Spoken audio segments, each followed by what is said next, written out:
अपन इस वीडियो में ये देखेंगे कि जो डायरेक्शनल हेजिंग है इसमें कितना ब्रोकरेज चार्ज लगता है और उसके अलावा नॉन डायरेक्शनल हेजिंग है उसमें कितना ब्रोकरेज चार्ज लगता है और डायरेक्शनल हेजिंग है इसमें कितने कैपिटल की आवश्यकता होती है और नॉन डायरेक्शनल हेजिंग में कितना कैपिटल लगता है। ठीक है ना, क्योंकि ये छोटी छोटी बातें हैं, ये आपको पता होना बहुत ही ज़रूरी है। ठीक है, तो सबसे पहले अपन यहाँ बास्केट ऑर्डर लगाएंगे। ठीक है ना, एक बार मैं आपको यहाँ पोजीशन बना के दिखाएंगे तो बास्केट ऑर्डर को अपन यहाँ ऑन कर देंगे। ठीक है, देखो भाई डायरेक्शनल हेजिंग आपको कैसे करनी। भाई डायरेक्शनल हेजिंग का मतलब ये होता है कि भाई आप इसको डेली कर सकते हो। ठीक है ना, मार्केट में मूवमेंट आएगा तो बेनिफिट है, मूवमेंट नहीं आएगा तो भी आपको बेनिफिट है। ठीक है ना, लेकिन आपको एक चीज़ ध्यान रखनी है, जैसे मैं आपको यहाँ पोजीशन बनाना सिखा देता हूँ कि जो डायरेक्शनल हेजिंग होती है उसमें सिर्फ दो ही पोजीशन बनती है ना, पहले अपन बाय करते हैं फिर अपन यहाँ सेल करते हैं।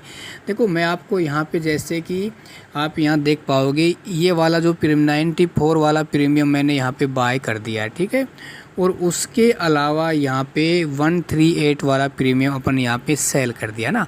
तो जो डायरेक्शनल हेजिंग है इसमें सिर्फ दो ही पोजीशन बनती है। ठीक है, और आपको एक चीज़ और ध्यान रखना है, इनमें जो स्ट्राइक प्राइस है उसमें ज़्यादा डिफरेंस नहीं होना चाहिए। ठीक है, आप एक स्ट्राइक प्राइस का डिफरेंस रख सकते हैं या फिर एक का भी नहीं रख सकते हो। ठीक है, इसमें देखो सबसे पहले इसमें कितना प्रॉफिट होगा कितना लॉस होगा ये भी आपके सामने शो हो जाएगा। मैं आपको एक बार याद दिखा देता हूँ कि भाई अपन ने जो डायरेक्शनल हेजिंग की पोजीशन बनाई है तो आप यहाँ पे देखो कि 6500 के आसपास आपको इसमें प्रॉफिट होगा और लॉस होगा तो आपको लगभग 8400 के आसपास लॉस होगा। ठीक है ना, यानी कहने का मतलब ये है यदि मान लो मार्केट आपके पक्ष में जाएगा तो आपको क्या है 6400 का प्रॉफिट होगा, और मान लो आपके पक्ष में ना जाके आपके अपोजिट कोई लंबा चौड़ा बड़ा मूवमेंट आ जाए और आपने एसएल नहीं लगाया हुआ है तो फिर आपको इतना लॉस होगा ना।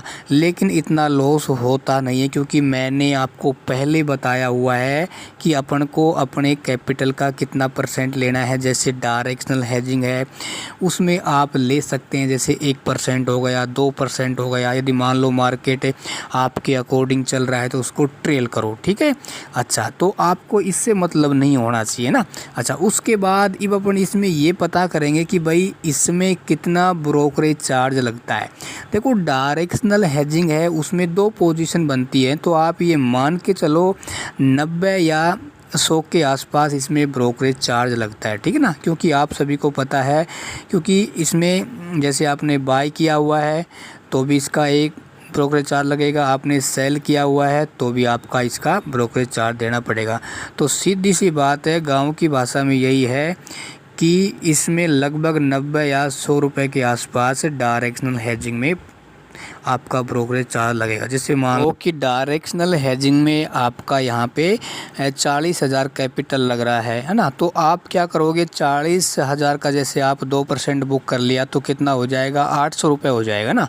तो 800 रुपये का जो प्रॉफिट होगा तो उसमें आपका लगभग 100 रुपये के आसपास ब्रोकरेज चार्ज कट जाएगा और आपको फिर क्या है काट पीट के 700 रुपये का प्रॉफिट हो जाएगा ना। ये तो क्या हो जाएगी डायरेक्शनल हेजिंग हो जाएगी ना, क्योंकि आपको ये पता होना बहुत ज़रूरी है कि डायरेक्शनल हेजिंग में दो पोजीशन बनती हैं, कब बनाते हैं है ना। कॉल साइड में पोजीशन कब बनाओगे, पुट साइड में पोजीशन कब बनाओगे, मैंने आपको पहले वाले वीडियो में प्लस में PDF नोट्स में बताया हुआ है। ये बात आती है कि जो नॉन डायरेक्शनल हेजिंग है वो कैसे बनती है ना। देखो नॉन डायरेक्शनल हेजिंग में आपको क्या करना होता है, 4 पोजीशन बनती हैं। तो पहले मैं आपको यहाँ बताने का प्रयास करूँगा, इसको अपन यहाँ पे हटा देते हैं। ठीक है ना, तो सबसे पहले अपन क्या करेंगे, जैसे मैं आपको पास के स्ट्राइक प्राइस क्या कर देते हैं पोजीशन बनाएंगे, क्योंकि जितने आप पास रहोगे उतना ही आपका कैपिटल कम लगेगा। ठीक है, जैसे कि भाई मान लो मैंने यहाँ पे क्या किया 32 वाला प्रीमियम क्या कर दिया, यहाँ पे अपन ने बाय कर दिया कॉल साइड का, और पुट साइड का भी मान लो अपन ने 30 रुपये के आसपास यहाँ पे बाय कर दिया। ठीक है, जैसे अपन यहाँ ने 34 का प्रीमियम है वो बाय कर लिया और फटाक से अपन क्या करेंगे, इसका लगभग 2.5 गुना या 2 गुना, ठीक है ना। तो अपन क्या करेंगे, जैसे यहाँ पे 77 रुपये वाला जो प्रीमियम है वो अपन ने यहाँ सेल कर दिया कॉल साइड का, और जो पुट साइड का है उसमें भी इतना ही अपन यहाँ कर देते हैं, लगभग सेम सा। ठीक है, जैसे 69 के आसपास मैंने यहाँ पे सेल कर दिया। ठीक है, तो इसमें क्या है, कैपिटल लगभग 93,000 के आसपास लग रहा है, और ये कैपिटल और भी आपका कम लग सकता है, वो मैं आपको एक अगले वीडियो में बताऊंगा। ठीक है ना, किस प्रकार आप कैपिटल कम कर सकते हैं।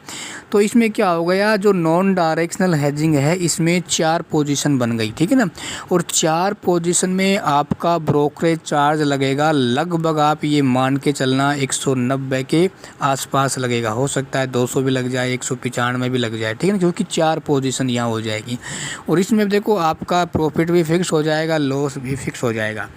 इसमें आपको जैसे प्रॉफिट होगा तो 12,000 के आसपास, लॉस होगा तो आपको लगभग 17,800 के आसपास होगा। ठीक है ना, ये प्रॉफिट आपको तभी होगा जैसे मान लो कि भाई ये दोनों प्रीमियम हैं सेल वाले है ओटीएम में रहेंगे और प्लस में ये 0 हो जाएंगे एक्सपायरी के दिन, तभी ये 12,000 होगा। ठीक है ना, आप ये सोच रहे हैं कि भाई आज ही हो जाए, आज नहीं होगा।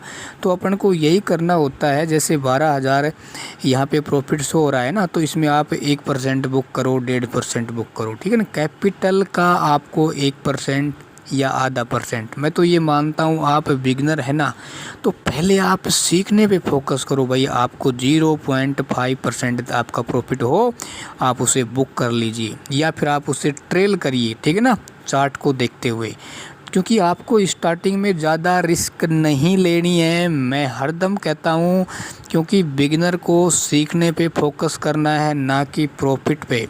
क्योंकि पहले सीख लोगे, कॉन्फिडेंस आ जाएगा, तो ये प्रॉफिट तो बाद में अपना आप आ जाएंगे। ठीक है, तो अपन को इस लॉस से कोई मतलब नहीं होना चाहिए। ठीक है ना, क्योंकि नॉन डायरेक्शनल हेजिंग में लॉस तभी होता है जब या तो मार्केट अचानक नीचे आ जाए या फिर मान लो मार्केट अचानक ऊपर चला जाए। ठीक है ना, तो इन चीज़ों को आपको ध्यान रखना है।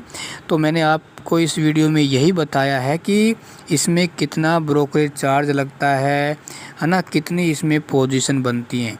और जो ये नॉन डायरेक्शनल हेजिंग है, इसमें आपको ध्यान रखना है, पोजीशन बनाते समय आपको पहले कॉल और पुट साइड के प्रीमियम को बाय करना है, और उसके बाद आप जितना जल्दी हो सकते हैं फास्ट तरीके से आपको कॉल और पुट के प्रीमियम सेल करना है ना।